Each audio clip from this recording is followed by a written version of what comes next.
Hey there, this is Calvin joining you from the front porch here in Valley View, Texas. A little chilly here in Valley View today. Got a little cold front move through. Hey, I've been getting a lot of feedback from folks who are wanting me to talk about some certain topics, such as the legislative priorities. And I will get to the legislative priorities. I'm trying to keep these videos short and concise and only on one topic.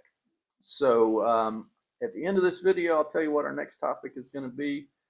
Today, we're going to talk about some of the flip-flopping that David Spiller has done in the last legislative session. As you know, a priority for Governor Abbott was to pass some sort of school choice bill, school choice legislation, and that failed to pass in the regular session, and then Governor Abbott called a couple of special sessions. Now, David had been vocally opposed to any school choice legislation because a number of the school districts in House District 68 had provided him feedback that they didn't support that. So he thought it would hurt some of the rural school districts. That was kind of the theory that was out there. I don't necessarily agree with that, but that was the theory that was out there, and so he was opposed to it. And so he was opposed to it up until, I believe, the fourth special session. So he voted against it a number of times, and then Governor Abbott came out and said that he would not endorse any candidate or any sitting rep who did not support school choice. So then, amazingly, David flip-flopped, and he did support it the last time. Now, several other state reps continue to not support it. They were not endorsed, and they're no longer going to be state representatives here in a couple of weeks. So David saw that coming, and he had already had gotten wind of an opponent that he had, and so he wanted to make sure that he kept the governor happy, and so he flip-flopped. And so take the topic out of discussion. Just assume that we're not talking about school choice.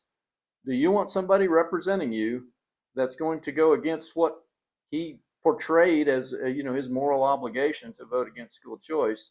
So he immediately flip-flops whenever the governor tells him to.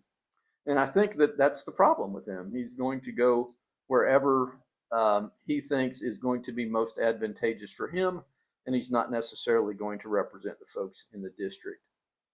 Now, on a school choice subject, the school choice topic, I'm kind of in the middle on. I think that there needs to be some school choice, but I think we've got to be real careful when we're dealing with folks that homeschool and some of the private schools and how government interacts with them.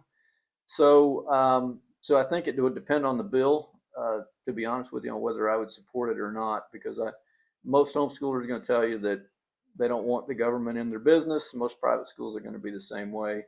So we got to be real careful with that. So, but anyway, our next discussion is going to be talking a little bit more about just kind of the gloating that happens. I'm sure that you've seen every one of them come back from Austin and tell you what a great job they did, and they passed this and they passed that. Well, we're going to talk a little bit more about that next time. So anyways, appreciate y'all. Thank you very much. God bless you, and God bless Texas.